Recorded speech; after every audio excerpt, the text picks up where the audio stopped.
Welcome to the Body Intelligence Summit 2016, where top scientists, coaches, dance facilitators, and health experts are coming together with you to discover the joy of embodied connection. We appreciate you sharing this powerful information with your friends and family. Also, join in the conversation on Facebook at The Shift Network. And now, your host, Mark Metz.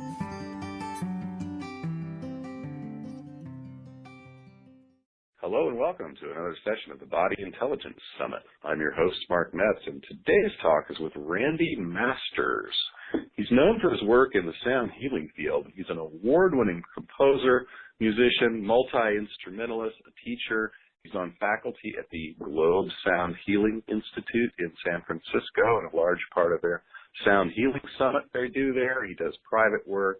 He's got a school called the Not So Mystery School in Aptos, California, that offers weekend intensives, and he's a real expert on sacred geometry and tuning forks and music and all the mathematically related, harmonically important pieces to our body intelligence. So I'll let him tell you much more about what he's up to, and you can always go to universalsong.net, which is his website, to learn more about what's up. But let's launch right into it. Randy, why don't you introduce yourself and tell us a little bit about what you're up to? Thank you, Mark, and thanks for having me here. Yes, I'm definitely, this is one of these lifetimes for me that I'm bringing together influences from many different journeys. Mainly has focused on sound, and I've taught music in universities for years, UC Santa Cruz and San Jose State and other junior colleges as well, and done a couple movie soundtracks and produced records and toured with well-known musicians and done tons of composing. And so I've been teaching music steadily, unbroken, since 1968. When I started my university studies, I started teaching music. So that has been the baseline that I was working with. And for a long time, I thought that that was all I was going to do. Then I also began studying metaphysics and spiritual courses and the human potential type of courses. I had years and years and years of that. And that information started coming out in my music, of course, as it would, and influencing my teaching and influencing, what I composed, how I performed, and my orientation to life. And I did a lot of healing work because, when I was born, my right arm was paralyzed in the birth process, so I've had to do a few dances to accommodate that and work with it. To learn all the instruments that I've learned and so on. And so that put me on a path of exploring and looking into and receiving healing and studying with and receiving healing work from a lot of healers and well-known healers and studying. So that information opened up the side of sound and music eventually. And then I began to look at, how does sound work? Not just music. At first it was music, but then how does sound really work and tones? And then I began to look at the applications for healing and balancing and spiritual proactiveness with how to use sound to activate different aspects of the consciousness that maybe have not come online in this life experience yet for people. And so that was my direction. So in '89, I stopped teaching in the universities and just went independent. And then I also teach music and piano and composition at the Community School of Music and Arts in Mountain View. So I've kept for about 28 years there. I've been teaching for them. So I keep my hand in regular music, but my direction has been with sound healing. Then in the 80s, I got into sacred geometry and found that I had a passion there that paralleled with the music. So now the two subjects are pretty much running parallel, and I look at everything I discover in sacred geometry. I look at, well, what are the music analogs? How does this relate to sound? And then the same with sound, what's the geometric part? So what we're looking at is, a whole philosophy of how sound works, and then how geometry fits into sound and how intricate the two are. And of course that involves light and color. All of those things the dots all connect. And so I go deep down the rabbit hole in all those fields so that I can see how the dots connect. So that's a brief orientation there. I hope that suffices. Well, that's great. Appreciate that. And, I wanted to really dig into some of the body stuff with you because Well, I think a lot of people have a misconception about the difference between sound and music, or sound and music healing. And also on that topic, I'd like to ask you about your thoughts about really hearing and the misconception that all the hearing happens with our ears. What can you have to say about the way we perceive and feel vibration with our body? Well, it is a misnomer to consider that the ear is the primary way that we really heal. Our whole body heals. We heal through our hands, our feet, our organs, our whole sensory being, our aura is centered around sound.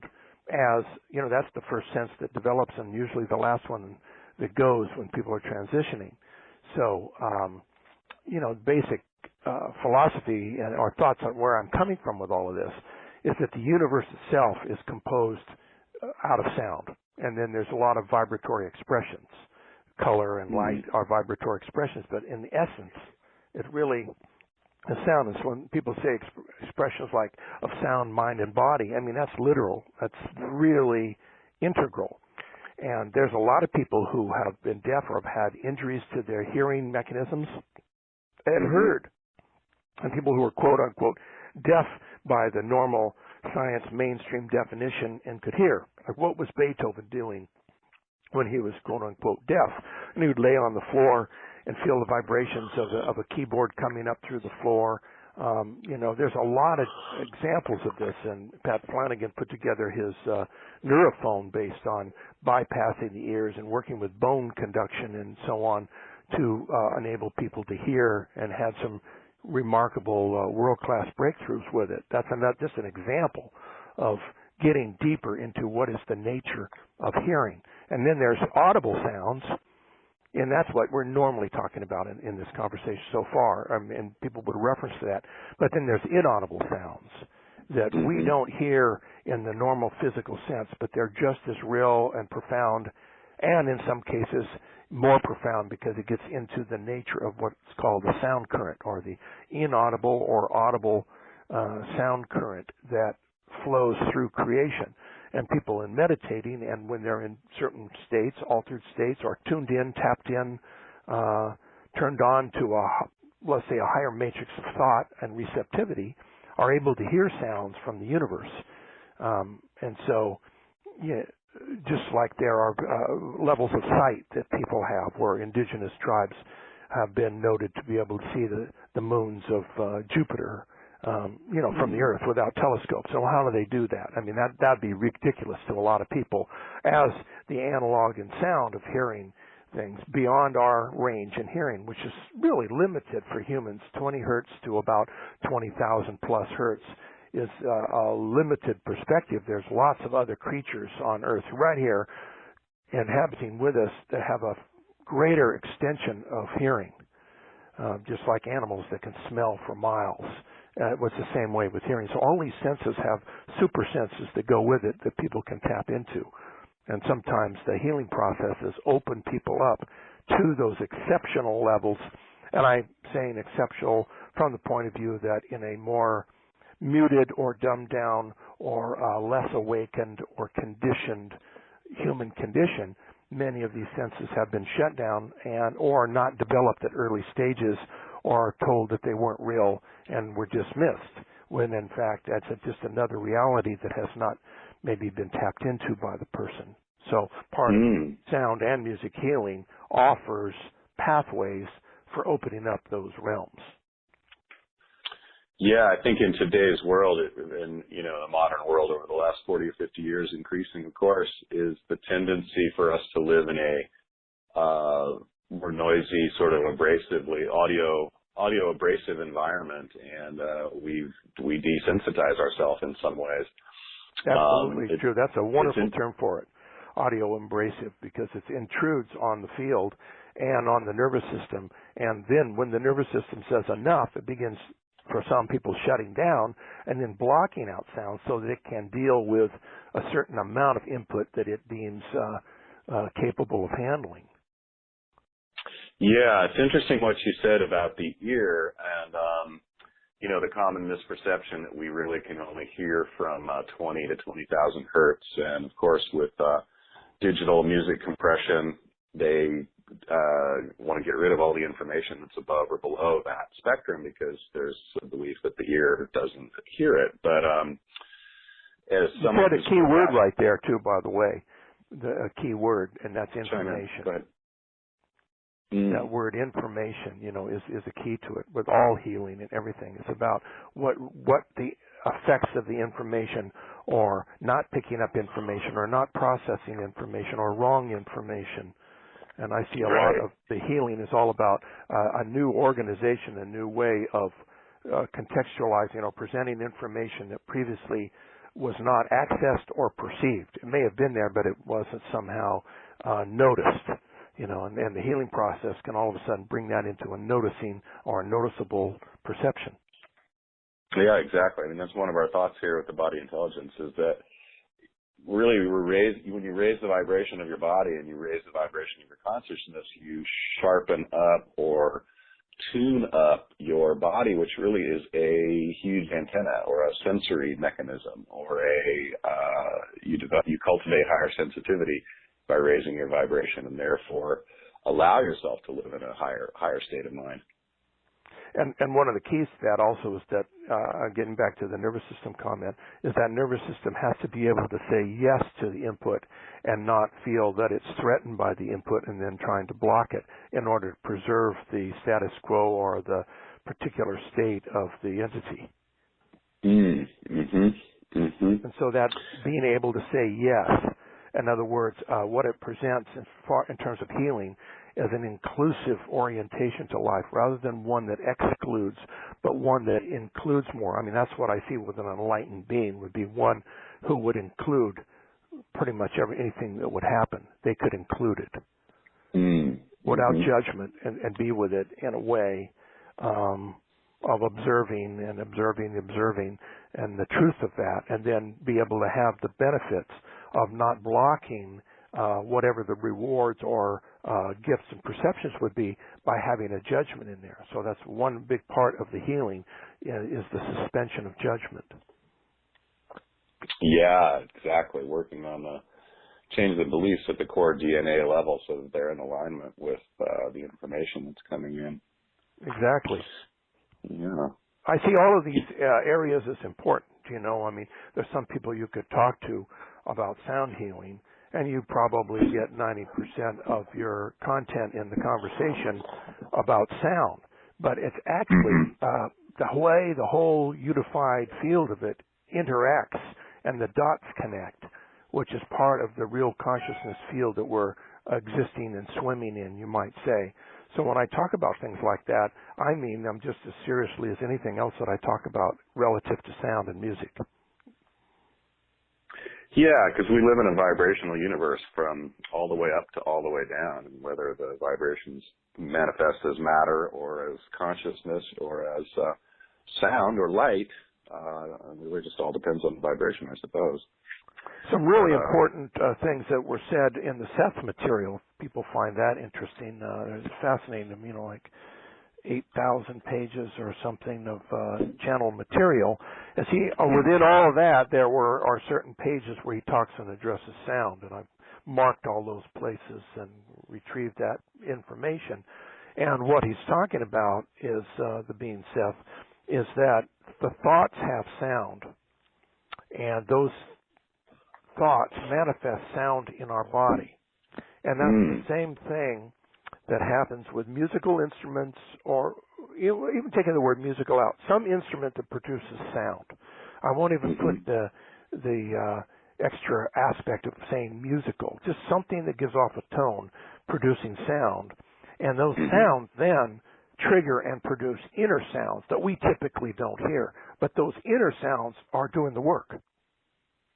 That gets very, very interesting, because a lot of the work that's done in observing in laboratories and tests and measurements and all is on the observable sounds that are happening in the atmosphere or in the environment in some type of way. But then what happens with those sounds in the inside, in the internal world of a being, that is where the real juice is. It's how to trigger. I mean, you can make sounds silently without anybody hearing you doing anything, like sing a song in your mind, but not sing out loud. and actually Right. have neurological responses and chemical responses and neurotransmitters and hormones and all of these quote unquote like physically triggered processes be triggered by something where there was no audible sound being emitted.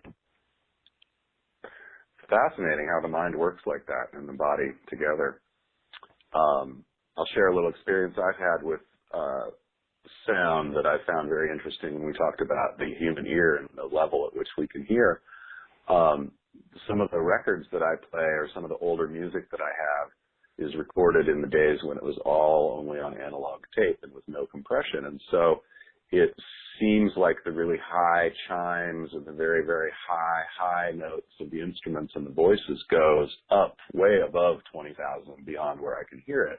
And at the same time, like anyone who has ever listened to, for instance, a Beatles record or whatever, might recognize that feeling of the studio or the sort of the ambience of the room kind of comes through underneath, and that's sort of some of the stuff that you can feel in presence, but you're not actually hearing it. But the experience that I have that's so interesting is when music is uncompressed, oftentimes I'll get a tingle or a chill down my spine or a, kind of a Kundalini electric feeling in the spine when music really resonates with me. And I've noticed that feeling generally, really observing it, it feels like it starts over my head. It feels like, for me, I get it more with analog music that has the full range of the frequencies in it, and it almost feels like that feeling begins up in my, seventh chakra, the one above my head, the crown chakra, and works its way down. So it's really interesting. I really believe that vibrations that we can't hear really do affect our etheric body. Yeah, absolutely. That's crucial. When CDs first came out, I refused to get them because of the cold sound and all the filtering and compression, and I felt like I was getting a lie in a way. Mm-hmm. That sounds strong, but I mean it was more like a synthetic vitamin than one with full spectrum nutrition. And then, of course, we've been forced to do a lot of digital things. I tried to do analog for most of my career, at least initially. Then if it got converted to digital later, I had a certain intelligence field that was fully captured rather than misrepresented by the digital processes. However much they claim that they have expanded their capabilities. Mark Anstendick, who's a composer, he's a conductor, and he's also a well-known photographer from Germany. He has an institute in San Francisco called the Anstendig, Anstendig, Anstendig Institute. And they have all kinds of papers that they put out that are free to people. And they did analysis, and they also analyzed concert halls for the acoustics and what's going on. But they did analysis of the recording process throughout music history. And what they found, and now we're talking music here, but there is the sound effect of the tone qualities of the instruments. So sound healing comes with music through timbres and tone qualities and informational content in overtones and undertones, and that type of thing is all part of the bigger picture. So they found that the old 78s captured the sound, but what was missing in that era were playback systems sufficient enough for us to hear what was captured in the recording process of gathering the information. So they developed different kinds of equalizers and such, and this Dr. Sal Wynn from Goleta down by Santa Barbara developed a needle and such that at a cartridge that was like, very expensive, maybe $2,500 or more dollars, I forgot the exact amount. And then with the right playback system and equalization, they were absolutely amazed. There was more information than the rest of the entire analog recording process, all the way up through stereo, which is actually fictitious. A mechanical mixing. It's not the way the sounds mix in the room. Signing things to one speaker or another and dividing things, and so only certain sounds maybe come out of one speaker. I mean, that is fictitious to a live performance unless, mixed otherwise. So that even has a problem. And that was more of marketing and selling and developing from hi-fi, and then here's stereo and all of these things that in certain ways were compromising a field that the 78 recordings had all that information when played back with the right professional equipment. is astounding information. And they could even tell with a master violinist playing the passage and comparing the same recording in the different mediums that there was missing information in the digital. Yeah, that's amazing. I appreciate that you brought up the Enstendig Institute. And definitely recommend our listeners that are interested in learning more going to a site. I believe it's enstendig.org, but I'm sure you can Google it. Yeah. Well, he puts out all these papers, and they've done some really wonderful research on that. And that's important research to understand. A friend of mine, Reverend Gary Buchanan, who's a composer, and he has a healing facility up in Steamboat, which is up by Reno, Nevada. And he's gotten rid of all of his digital equipment, and for his healing work only plays analog. And he's getting the results that he did not get with digital. Right. But I do want to add to that for the healing part, because I do not want to discourage people from listening to digital. In some cases, certain recordings, that's the only thing they're going to be able to get is a digital version of it. Sure. Because there's the emotions, there's the intent, there's how the musical structures are put together, a certain amount of the tone qualities, the harmonies, the rhythms, all of these things that are important aspects of the information that's being delivered that do count. Right. Yeah. But what Gary was found that for the work he was doing, and he has rooms there, every room is tuned to different colors. You can get in a bath of water, and if you need yellow water, there's lighting in that room, and the water that you're in is yellow in order to get that into your field, to affect your aura and your physical body with light, water that's colored with different lights and such. And then the music is properly synchronized to go with that experience. And in that situation, he's using all analog music, and he's getting results that are way beyond what he was able to get with digital. And we're talking about people with deep musical backgrounds, technologically, degrees, and everything, studying, trying to find out what's going on or what's not going on and what we can do about it to maximize on our human experience and helping people and serving with sound, which is what healing sound practitioners are about. Serving people with some aspects of sound, whether voices or instruments or whatever it is. Well, yeah, and it's really interesting what you said earlier about how by even thinking a sound in our brain with our mouth shut, we actually resonate with that sound. We're making sound in our own body and resonating with it on the inside. One of the theories I have, and I'll just paraphrase this real short, and before we move on from recording processes to some of the other pieces of this, is analog sound is an electromagnetic encoding and decoding process. So whether it's the magnetic tape in the recording studio or the magnetic cutting head that cuts the groove of a sound wave into the record, which is, there's 4 electromagnets in there, it encodes and decodes the sound through a 3-dimensional sort of electromagnetic signal. And so when you play that back out in your tape deck or your turntable with an analog playback system, it's magnets again reading the sound wave. And so for me, I feel like my heart, and actually it was something about the Heart Math Institute made me really click on this. I'm like, our heart has 5,000 times more electromagnetic energy than our brain. And I'm like, of course. No wonder. When I listen to a record, it triggers my mirror neurons in my heart, and it feels live. I feel like I'm there in the presence with the artist and with music that's encoded electronically with ones and zeros, which is basically encoding music with light, little laser pulses of light, actually. That electromagnetic resonance is lost. So it can sound really good and really clear, but there's sort of a earthy magnetism that I feel like is missing with the digital. Yeah, absolutely. I feel I call it that the heart space, and I totally agree with that work that Heart Math does in terms of the supremacy of the heart's intelligence. They're really the greater intelligence. And you can feel that. And you can feel the presence of the musicians and their aura and things that are in the room when that recording is done. I do. It's like a hologram that you can get through that I don't pick that same kind of hologram up from the digital. In early processes, they had people programming thoughts into the record heads in the recording studios. Now we're talking major recording companies where this took place, and this is documented. But to increase the sales, they were actually putting thoughts, electromagnetic thoughts, right there into the record head, into the recording process. Wow. Which is, yeah, and there's a lot of, that's a whole other subject, and it's deeper, and there's references and things to that. But, I mean, some people took it seriously, and they had different kind of results that they could prove and check and see what was going on. And in other words, it's giving power to this whole nature of thought. Because when we talk about sound, you know, there's usually those biblical quotes, and the Creator says, in the beginning was the Word, and then let there be light.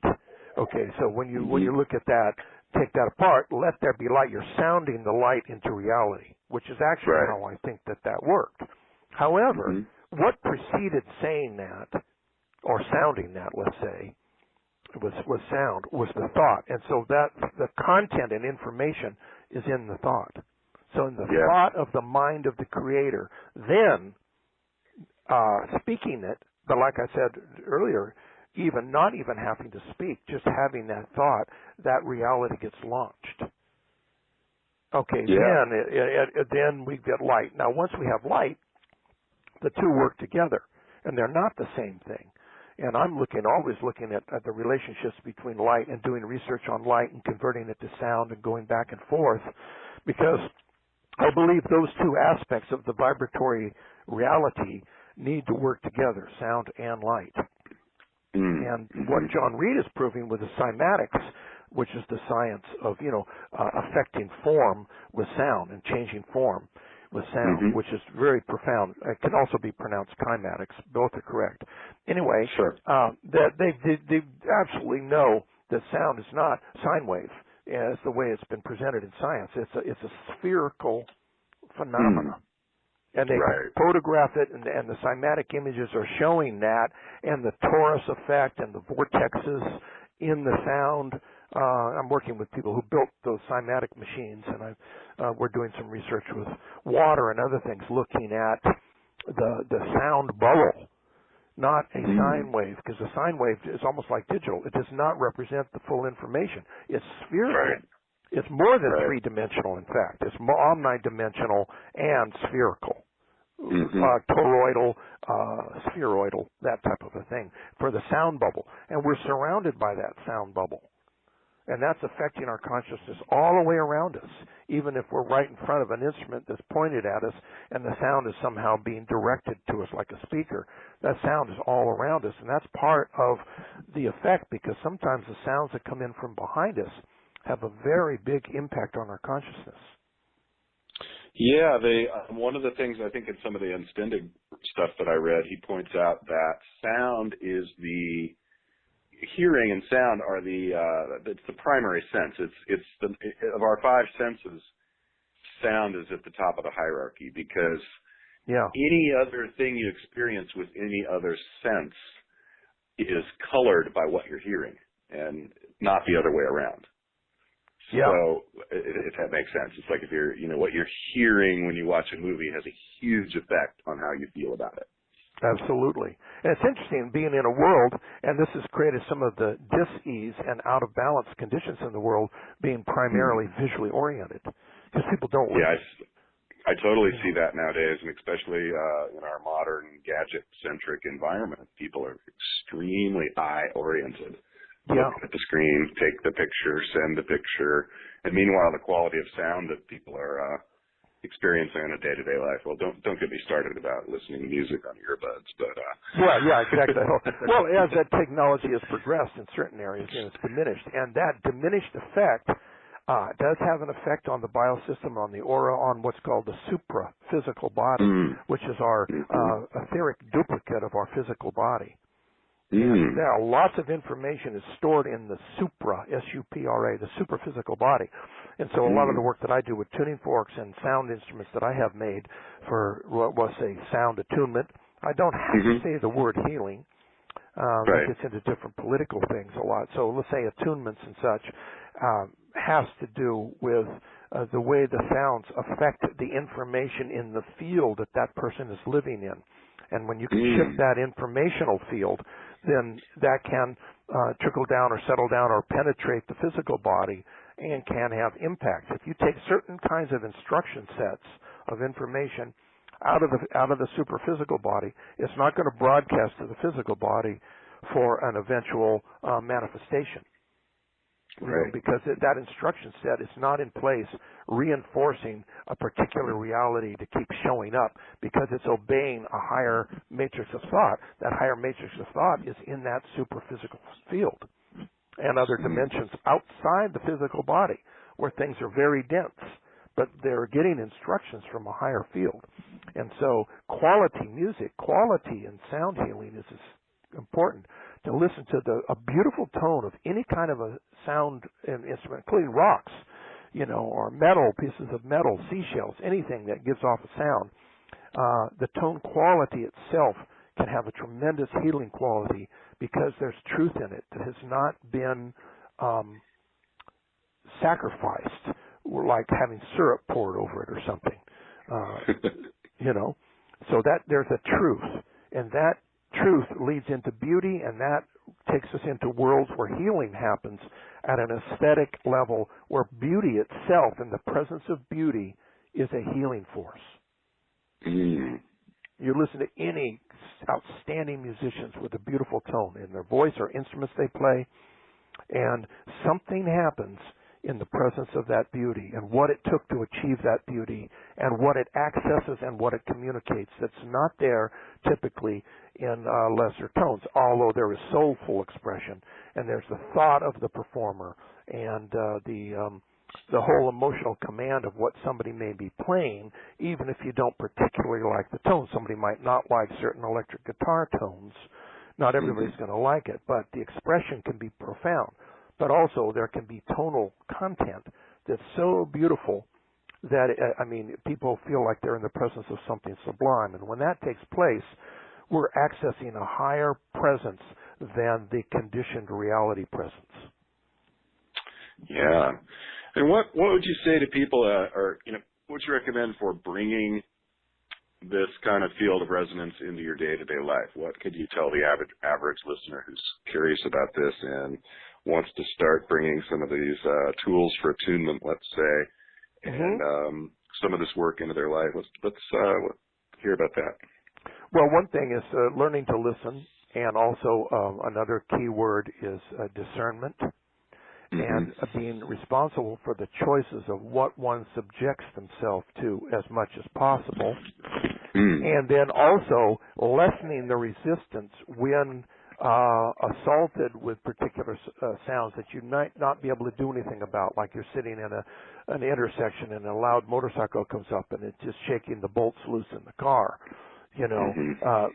Certainly the more resistance we have to that, the worse the impact. So one thing involves lessening resistance and letting the sound move through the spaces and not putting a judgment on it, just an awareness of a shift so that it lessens the impact of what would be intrusive or even harmful, especially sudden loud sounds and so on like that.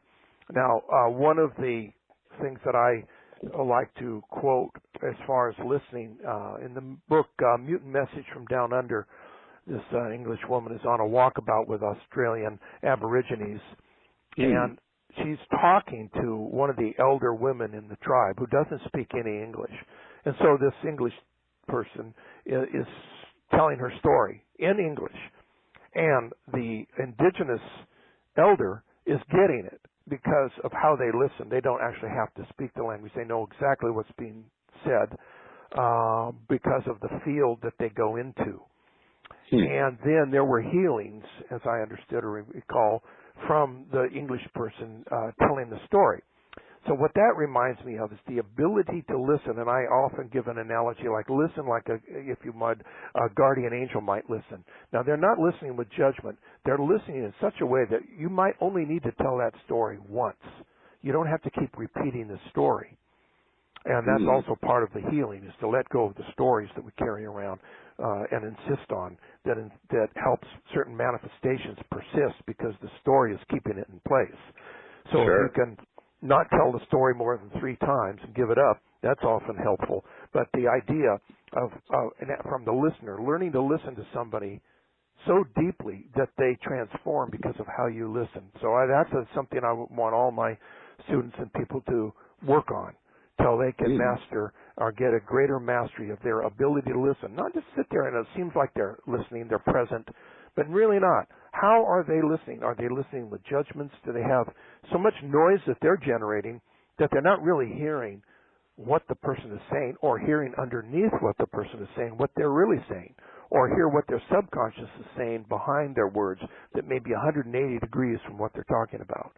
So that type of learning to listen and to merge with the sound is a key element.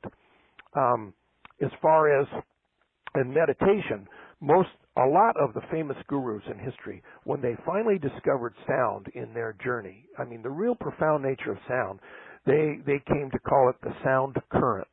That's a typical term, which is listening to that inaudible sound of creation, that if you get quiet enough and surrender to it, you can hear it. And it's not tinnitus. It's not that type of ringing in the ear. We're talking about, people get confused about that, too. We're really talking about hearing the music of the spheres, literally. Yeah. And when you hear that, you meditate and you concentrate on that, kind of looking up toward the third eye, but not really isn't the third eye, but up toward that direction, like a 45-degree angle up through the head, and looking and concentrating and riding and surrendering to that sound, and like a roller coaster or something. You get on board, or magic carpet might be a lot more fun, and it's taking you, and you're riding on the sound current by really listening to it and merging with that sound current. And they say that that's the only spiritual practice there like that takes you all the way home. The light doesn't do it. But the sound current is the one that takes you home. And a lot of the Sikh gurus teach that. And a lot of the adepts from the past who were sound masters, that's what they tapped into. A friend of mine plays sitar. He's from India. And we were talking about what to tune to. And I said, well, I knew that Ali Akbar Khan tuned to 268.8, which is technically a D-flat note. He might call it C-sharp. Okay, that was a note. And so he asked him one time, said, why do you tune to that? And Ali Akbar Khan said, that's what I hear. Well, in research that I did, I found a frequency that emanates from the Milky Way, 4,303 hertz exactly. And when you step it down by octaves, dropping it down, dividing it by 2 a bunch, you get 268.9375. 268.9375 is very close to 268.8, which leads us to think, wow, I mean, is Ali Akbar Khan hearing as a predominant oming sound in the universe this sound of the Milky Way, and he's hearing that. I wouldn't be surprised. And that's as close as he came to it, and for a lot of practical purposes, that actually may be close enough. That small little decimal amount may not be crucial. That window of breathing, plus and minus, may totally allow for that. But that's sure. I gave that example because that's about cosmic listening. Listening so deep that you can even hear things that most of our present scientific equipment cannot even measure. That's what a human being can hear. Human being can hear beyond all the technologies, can hear where it's coming from, can hear what's not being said, could even hear the reverse speech, like you get playing things backwards and slowed down, that whole aspect of listening to what a person's really saying, like taping recorded speeches by politicians, playing them backwards and hearing what they're really saying. It's really a mind-blowing world. That's part of hearing. That's part of hearing, and healing is really hearing and respecting hearing. And a lot of people have been brought up in Western cultures, to be seen and not heard. And there's a lot of judgment about hearing where they are not supported to truly listen. Or things of, I had a student from Cambodia who did not hear most of what was happening in music. She heard the lyrics of somebody singing. So she came to me for some help. And I asked her a question. what happened to you at a certain time in your life? And then she burst out into tears. And what happened is her village was bombed in Cambodia, and so she shut down her hearing to protect herself from the loud sounds of the bombs. In that day, that one time, it all changed. When she cried and let go of that and saw what she saw right then, exactly where she shut it down or needed to shut it down to protect herself because of the damage of loud sounds and how threatening they are. And I mean, people lose their hearing from that. So, and then it all came back to her, and then she could hear. And her husband was a musician too, so that was interesting. All from asking that one question and listening and finding that question and asking her at the right time, and all of a sudden she got what that was about, and that was it. She had no problem from then on hearing the other things that we might all relate to when we're listening to music. Wow, that's an amazing story. Gosh. Well, it kind of speaks to the whole, one of our themes, and that's, to ask you about how does body intelligence with the smaller body, the human body, our individual bubble that we all inhabit as individual people, how does that relate to the global body and the body of humanity and the greater body at large? Speak to that a little bit before we... Yeah, well, I believe, that we're all interconnected that, and if, in the right listening, we can hear pretty much anything that's going on, and we can communicate to people anywhere in the world without any technologies. That's whether the people are alert and awake to receive the communications and even notice that they're taking place. That's where the training ground needs to work a little bit more in that area. But the fact that it does happen, the speed of thought, the speed of love, and is that fast, faster than the speed of light. It's instantaneous. So we have that, and then we are like a giant nervous system tuned into the universe. The stars affect us, starlight affects us, the rotations, things, and planets can have different kinds of effects, and it's all sounds that we don't audibly hear, but that we can be in concert with, in dialogue with, in some type of a sonic and light dance with the comings and goings and the mechanics, the actual mechanics of the universe. So I work with people with tuning forks, and the tuning fork can touch the body and have an effect and loosen up blockages and things. It can also, I teach acupuncturists. They put them on the acupuncture points instead of needles, and the sound travels through the body, and some of the acupuncturists are getting better results with the tuning forks than they did with the needles. And that's really interesting. I'm not against the needles, but, or in conjunction with the needles. There's all types of things like that. I've worked with people, and maybe their eyes would be closed, and they say, okay, what note are you using now? What tuning fork do you have in your hand? And I wouldn't have any tuning fork in my hand at all. I just have my hands, and they could hear the sound. And they didn't know that I hadn't picked up another tuning fork. Because I've worked with it so much, I programmed all these frequencies into my field. So I can just think about them and broadcast it at a distance to somebody. I can think of a certain sound or whatever, or a certain frequency, or the number of that frequency, like so many hertz, like that, and actually communicate it at a distance without picking up an instrument. Wow, that's amazing. Well, we all have these abilities. I just, it got developed almost without fully trying to do that. It's a byproduct of just going down the rabbit hole and going deeper and deeper and listening more and getting into it. So, I have companies that manufacture for me tuning forks, custom-made things. I even make tuning forks to sacred geometry so people can hear the relationships of the forms through sound. Well, that's great, and that leads me to my last question here before we head out. When you talk about tuning forks and ancient sacred geometry, are there any ancient sort of secrets or discoveries that we need to uncover for a better future? I mean, what are you tapped into that we should know about? The short word is absolutely, and yes, even shorter. Okay, here's one of the buzz terms: stones and tones. All these sacred sites are built of certain stones because of the properties of those stones, and all the stones give off sound that are measured today called Larmor frequencies that are in the subatomic matrix, these little radio signals that come out. The entire periodic table of elements has been measured for the Larmor frequencies that are given off in the nucleus of the atomic structure. So tones were chosen for Stonehenge, the Great Pyramid. The sarcophagus in the Great Pyramid is made of two different kinds of granite. The ends are one type of granite and the sides are another. It's not one block for reasons, because they knew what those stones did, where they were quarried from, and the properties of the stones to amplify, reflect sound, or absorb sound. And the ancient architectural tenet was form follows sound, not form follows function. Form follows sound. These temples were musical instruments, and they still are. Some of them that are up today. There's one in Isfahan in Iran that the musicians come in and play, and then they leave, and then the music echoes for a half an hour or more without the musicians in the room.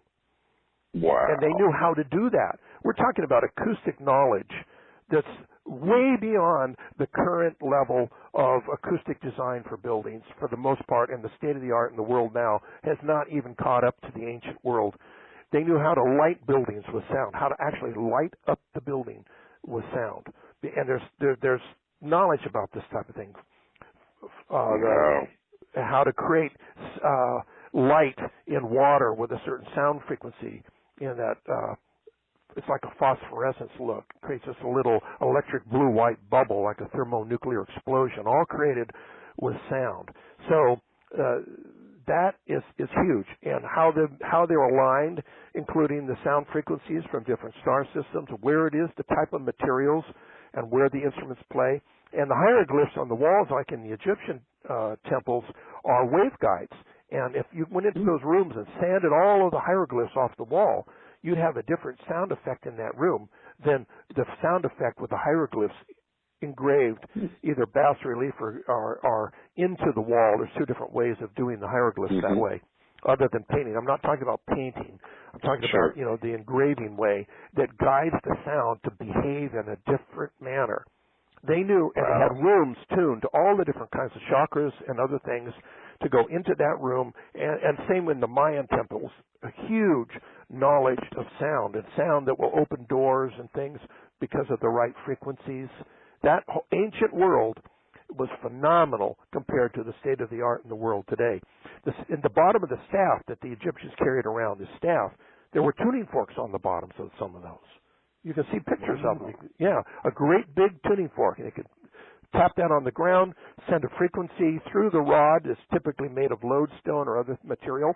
Then there were rings on the rod that you'd slide like movable frets, like on a sitar. You'd slide the rings to tune the wavelength of the rod, and the rods were matter and antimatter rods. And they knew how to heal with it. They also knew how to destroy things as a weapon with those staffs. Wow. And nobody could work the staff unless you could process your thoughts well enough, because you could end up manifesting according to your thoughts and amplify your thoughts.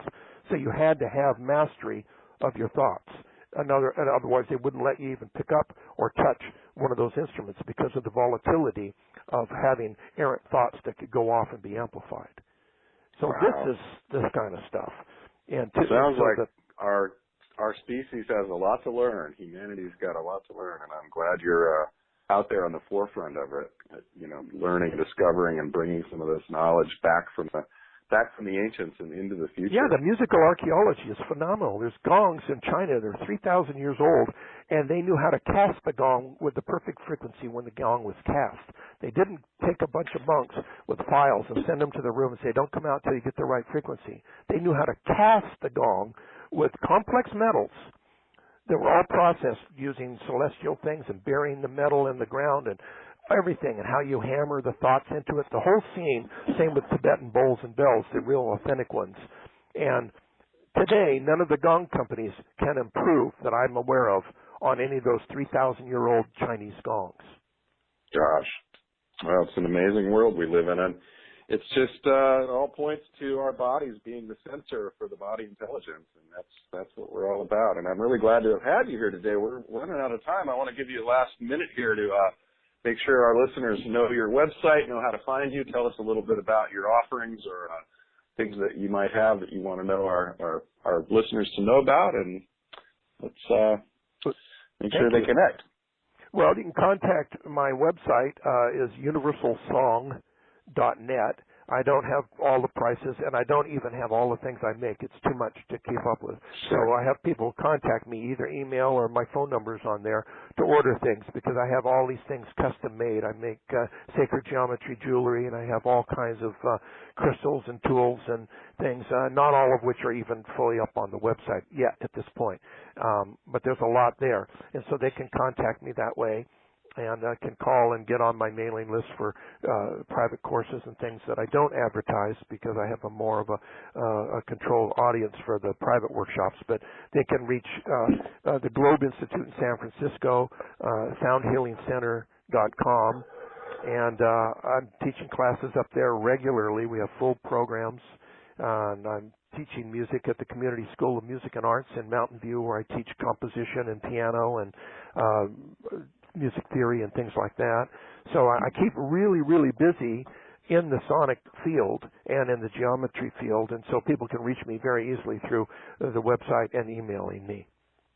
Well, great, Randy. Gosh, it's been a pleasure to have you here sharing your wisdom with us on the Body Intelligence Summit. I'm just so happy to learn all this stuff and have these jumping off points for people to learn more. So there's a lot here, and sound is the key. That's, to me, the key. That sound current is what takes us home, and to be spiritually linked up with creation, to me, and listen to creation is phenomenal. Listening to birds and listening to nature and listening to what they have to say as intelligence, not as a lesser species, but as much equal in the total matrix. That I think is very healing. Exactly. Well, it's not just about going towards the light; it's about coming home to the sound. So yeah, that's right. Coming OM or OUM or OHM, depending on how you work it. Exactly.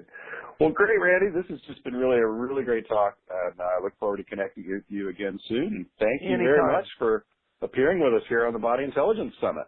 Thank you so much. Thank everybody who's part of the team to make this happen. Bless you all. All right. You too. Thanks, Randy. Goodbye. Bye.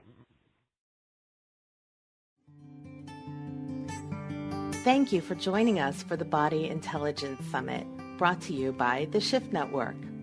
To add this powerful collection of teachings by top body intelligence experts to your personal library, visit bodyintelligencesummit.com/upgrade. To learn more about our global community of people awakening to their divine humanity and taking inspired action, visit theshiftnetwork.com. Thank you for showing up for your own growth and for sharing this life-changing summit with your friends and family.